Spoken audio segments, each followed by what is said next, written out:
Glória a Deus, que a paz e a graça vos sejam multiplicados, amém? Vamos continuar a leitura do livro Conhecendo Deus e Fazendo a Sua Vontade, isso mesmo. E hoje, dia 2 da unidade 9, nós estamos lendo a obediência, parte 2, tá bom? Vamos lá? Deixa eu orar por você, Pai, graças te dou por nos capacitar para sermos servos obedientes a Ti. Enche-nos do Teu Espírito e nos dar a Tua unção para tirar todos os impedimentos e barreiras, em nome de Jesus. Amém. A obediência, parte 2. Os servos de Deus agem conforme a direção que Ele dá. Eles obedecem a Deus. O servo não tem a opção de decidir obedecer ou não obedecer. Escolher não obedecer é rebelião. E essa desobediência traz sérias consequências. O que é obediência? Um tópico aqui para nós estarmos estudando. O que é obediência? Vamos lá. Muitas pessoas hoje estão tão centradas em si mesmas que querem fazer o que sua cabeça manda. Elas não param para considerar o que a obediência pode significar em sua vida. Jesus contou uma parábola sobre a obediência. Mas que vos parece? Um homem tinha 2 filhos e, chegando-se ao primeiro, disse: Filho, vai trabalhar hoje na vinha? Ele respondeu: Sim, Senhor. Mas não foi. Chegando-se então ao segundo, falou-lhe de igual modo. Respondeu-lhe este: Não quero. Mas depois, arrependendo-se, foi. Mateus 21, 28 ao 30.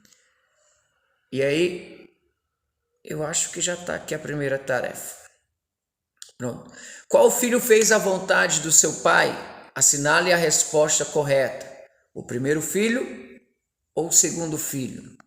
O que significa obediência? Assinale a resposta correta. Dizer que fará o que lhe mandam ou fazer o que lhe mandam? Marque aí a resposta correta. Já vem a segunda tarefa, né? Ao final de cada lição, de cada dia, lhe é perguntado: o que Deus quer que você faça em resposta ao estudo de hoje? Peço-lhe que veja o que respondeu em todas as lições anteriores. Lembre-se que algumas das respostas que você deu podem se referir a decisões que influenciarão sua vida durante um longo tempo. Ore antes de começar esta revisão e peça a Deus para ajudá-lo a anexar seu padrão global de obediência e desobediência. Depois, então, faça uma revisão de suas respostas a essas últimas perguntas do final de cada lição. Responda mentalmente as seguintes questões sobre a resposta de cada dia. Creio que Deus claramente me guiou a responder ao estudo dessa maneira. A segunda, fiz até agora tudo o que Deus me disse para fazer. Não continue antes de concluir a revisão. Então você pega seu caderno, aquela pergunta que sempre tem no final, né? O que Deus quer que você faça? Você vai meditar nisso, ore antes e faz aí um estudo, tá bom? Vamos continuar aqui, depois pausa o vídeo, faz isso e nós vamos continuar a leitura, tá? Já com a terceira tarefa. Agora responda ao que segue. Se você não puder responder a um item, prossiga para o seguinte. Mencione um mandamento ou uma instrução a que você obedeceu. Mencione uma instrução para ser observada ao longo prazo, que Deus lhe deu e que você apenas começou a obedecer. C. Qual seria uma resposta que é provavelmente sua ideia e não uma orientação de Deus? D. Mencione uma ordem de Deus a qual você obedeceu, não obedeceu. Abaixo você encontra uma escala de 0, desobediência completa, até 10, obediência completa. Lembre-se de que só Jesus teria essa nota 10. Coloque um X na nota que você acha que Deus lhe daria na sua vida de obediência, a partir do momento em que você começou este curso? Desobediência completa de 0 e obediência completa a 10. Qual a tua nota? Nem vou falar. Escreve a sua aí, eu vou ficar com a minha particular. Só Jesus era nota 10, né? F, por que você acha que Deus lhe daria essa nota? G, se existe um nível de desobediência, qual é a raiz dessa desobediência? Continuando a leitura aqui, dá uma pausa, faz essas tarefas, tá? Deixa eu continuar a leitura com você. Se essa experiência não foi positiva, não se desespere. Permita que Deus use esse tempo de avaliação para levá-lo para junto dele, para um relacionamento de obediência em amor. Deus está interessado em levá-lo de onde você está para onde Ele quer que você esteja, nesse relacionamento de amor. Estando nessa condição, você poderá experimentar todas as alegrias que Ele lhe pode oferecer. E aqui mais um tópico diz assim: obedeça ao que você já sabe, que é a vontade de Deus. Algumas pessoas querem que Deus lhe dê algo para fazer. Fazem até um voto de que farão tudo o que Ele mandar. Mas quando Deus observa a vida delas, vê que não estão fazendo aquilo que já lhes mandou fazer. Tem uma tarefa aqui que eu nem tirei foto, diz assim, ó: você acha que Deus dará uma tarefa a um servo que não vai obedecer? Se sim, escreve aí sim. Se não, escreve não. Não sei. Aí você escolhe aí a resposta. Deus lhe deu os 10 mandamentos. Você obedece a eles? Jesus diz que você deve amar os seus inimigos. Você está fazendo isso? Jesus diz que sua igreja deve fazer discípulos de todas as nações. Você está fazendo tudo o que são capazes de fazer a fim de obedecer a Jesus? Nas Escrituras, Deus diz que você deve viver em unidade com seus irmãos e irmãs em Cristo. Você está fazendo isso? Os mandamentos de Deus não nos são dados de forma a escolher o que quisermos obedecer e esquecermos outros. Deus quer que obedeçamos a todos os mandamentos, baseados no relacionamento de amor que temos com Ele. Quando Deus observa que somos fiéis e obedientes no pouco, será capaz de nos confiar maiores responsabilidades. O Espírito Santo guiará diariamente a mandamentos específicos nos quais Deus quer que você obedeça. Segunda chance, próximo tópico. Frequentemente as pessoas fazem a seguinte pergunta: quando alguém desobedece à vontade de Deus, Ele concede uma segunda oportunidade? E aqui vem a quarta tarefa. Leia Jonas 1, do 1 ao 17, responda as seguintes perguntas. O que Deus mandou Jonas fazer? Versículo 2. Qual foi a reação de Jonas? Versículo 3. Qual a atitude de Deus diante da reação de Jonas? Versículo 4 ao 17. Agora leia Jonas 2, 9 ao 3, do versículo 9 até o capítulo 3, versículo 10, e responda. Quando Deus deu a Jonas uma segunda chance, qual foi a reação dele? Capítulo 3, verso 3. Quando Jonas obedeceu, o que Deus fez por seu intermédio? Capítulo 4, versículo 10, do 4 ao 10, né? Continuando aqui a leitura, deixa eu tirar aqui. Sinto-me confortado em saber que Deus frequentemente oferece uma segunda chance. Quando Deus planejou convocar Nínive ao arrependimento, chamou Jonas para juntar-se a ele nessa obra. Jonas desobedeceu porque tinha um preconceito contra esses pagãos inimigos. Ele preferia ver Deus destruindo a cidade. A desobediência a Deus é coisa muito séria. Jonas teve de experimentar o trauma de ser balançado ao mar bravio e passar 3 dias no ventre de um grande peixe. Jonas confessou seu erro e se arrependeu de sua desobediência. Então Deus lhe deu uma segunda chance de obedecer. Da segunda vez, Jonas obedeceu, embora relutantemente. No seu primeiro dia, de pregação fez um sermão de uma única frase. E Deus usou essa mensagem para chamar 120 mil pessoas ao arrependimento. Jonas disse: eu sabia que és Deus compassivo e misericordioso, longânimo e grande em benignidade, e que te arrependes do mal. Capítulo 4, verso 2. A resposta que Deus deu a Jonas a Nínive ensinou muitas coisas ao profeta sobre a profundidade do amor de Deus pelas pessoas e sobre o desejo que ele tem de que todos se arrependam. Alguns dos grandes homens de Deus foram destroçados pelo pecado e nem por isso Deus desistiu deles. Se Deus nos dispensasse após errarmos apenas uma vez, Moisés jamais viria a ser quem foi. Ele cometeu vários erros, por exemplo, Êxodo 2, do 11 ao 15. Abraão começou muito bem com uma bela caminhada de fé, mas foi ao Egito e estragou tudo. Mais de uma vez, por exemplo, em Gênesis 12, 10 ao 20. Davi também errou, por exemplo, em 2 Samuel 11. E o mesmo fez Pedro, por exemplo, em Mateus 26, 69 ao 75. Saulo, que é Paulo, começou seu serviço a Deus, perseguindo os crentes. Atos 9, do 1 ao 2.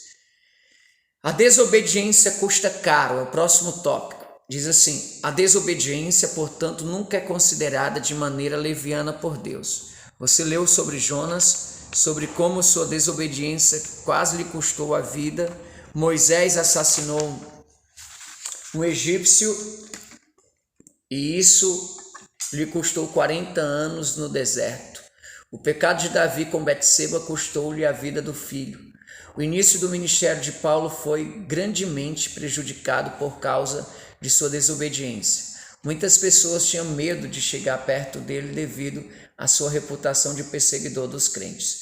Deus está interessado em desenvolver nosso caráter. Às vezes ele nos permite prosseguir, mas nunca nos permite ir longe demais sem nos disciplinar.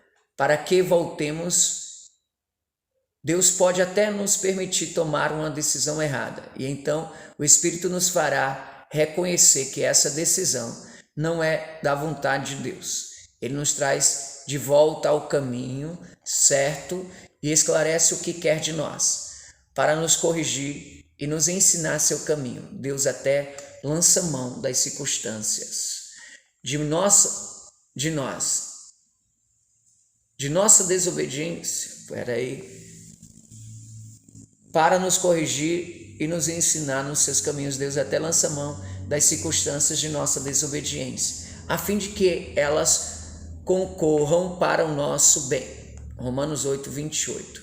Embora Deus nos perdoe e frequentemente nos dê uma segunda oportunidade, não se deve considerar a desobediência como algo sem importância. Algumas vezes Deus não concede uma segunda chance. Os dois filhos de Arão, Nadab e Abiú, foram desobedientes ao oferecer incenso profano a Deus e ele os matou. Levítico 19.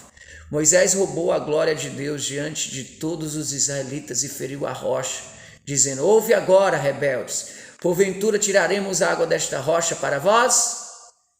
Números 20, verso 10. Observe que o verbo está na primeira pessoa do plural, nós. Era Deus quem tiraria a água da rocha. Moisés tomou para si a glória de Deus e este se recusou a remover as consequências daquela desobediência e não permitiu que Moisés entrasse na terra prometida. Vamos para mais uma tarefa. Identifique como verdadeiras ou falsas as declarações abaixo. Deus nunca dá segunda chance. Quando perdoa o pecado da desobediência, Deus também remove todas as consequências do pecado. Deus pode usar as circunstâncias da desobediência e agir nelas para o bem daqueles que o amam. Deus está interessado em desenvolver seu caráter. A desobediência pode custar muito caro. Deus nem sempre remove as consequências do pecado. Deus o ama, Ele quer o melhor para você. Continuando a leitura aqui, ó. Deus o ama. Ele quer o melhor para você. É por isso que ele dá mandamentos e instruções. Os mandamentos de Deus não são para nos restringir e nos limitar, mas para nos dar a liberdade necessária a fim de que experimentemos uma vida o mais significativa possível.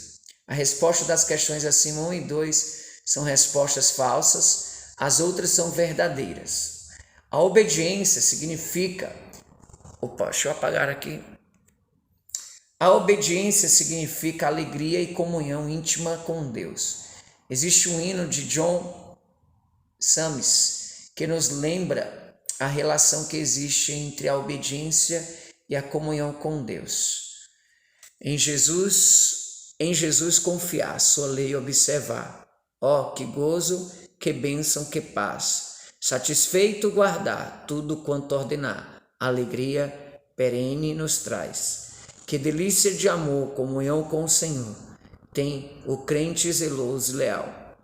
O seu rosto mirar, seus segredos privar, seu consolo constante e real. Resolutos, Senhor, e com fé, zelo e ardor, os teus passos queremos seguir, teus preceitos guardar, o teu nome exalar, sempre a tua vontade cumprir. Crer e observar tudo quanto ordenar. O fiel obedece ao que Cristo mandar. Confirmação, esse novo título aqui diz: quando percebemos que Deus nos está chamando, geralmente queremos um sinal. Senhor, mostra-me que és tu que me estás chamando, e eu obedecerei. Quando Moisés estava diante da sarça ardente e recebeu o convite de Deus para juntar-se a ele, este disse que Moisés receberia um sinal que iria confirmar que o estava enviando. Deus disse a Moisés: isto te será por sinal de que te enviei. Quando houveres tirado do Egito, meu povo, servireis a Deus neste monte. Em outras palavras, Moisés, obedeça-me e eu libertarei o meu povo do Egito por seu intermédio. Você irá me conhecer como seu libertador. E ainda virá a esta montanha para me adorar. A confirmação de Deus de que ele havia enviado Moisés viria depois que este tivesse obedecido, e não antes. É assim que acontece com mais frequência nas Escrituras. A confirmação vem depois da obediência. Deus é amor, confie nele, obedeça em virtude de seu amor por ele. Então você terá uma comunhão tal com ele, que irá conhecê-lo mais intimamente. Essa confirmação lhe trará muita alegria. Última tarefa: faça uma revisão do estudo de hoje, ore pedindo a Deus que identifique afirmações ou os versículos que quer que você compreenda, aprenda ou pratique. Sublinhe-os. Depois responda as perguntas. Qual foi a afirmação ou versículo mais importante que você leu hoje? Escreva a afirmação ou versículo com suas próprias palavras, como uma oração de resposta a Deus. O que Deus quer que você faça em resposta ao estudo de hoje? E o resumo: obedecer é fazer o que lhe mandam. Devo obedecer ao que já conheço como a vontade de Deus. Quando Deus observar que sou fiel e obediente no pouco, ele poderá confiar em mim no muito. Deus frequentemente nos dá uma segunda chance. Às vezes, Deus não nos dá uma segunda chance. A desobediência custa caro. Deus está interessado em desenvolver nosso caráter. A confiança vem depois da obediência. Vamos orar? Pai, graças te damos por esse momento estarmos aqui contigo. Nos ensina a sermos obedientes em tudo, Senhor. Nos capacita para melhorar a nossa qualidade de vida em obedecer a Ti. Faz-nos teus instrumentos, que o Teu Espírito que habita em nós nos capacite a obedecer ao Senhor todos os dias da nossa vida, em nome de Jesus. Amém. Deus abençoe e até amanhã.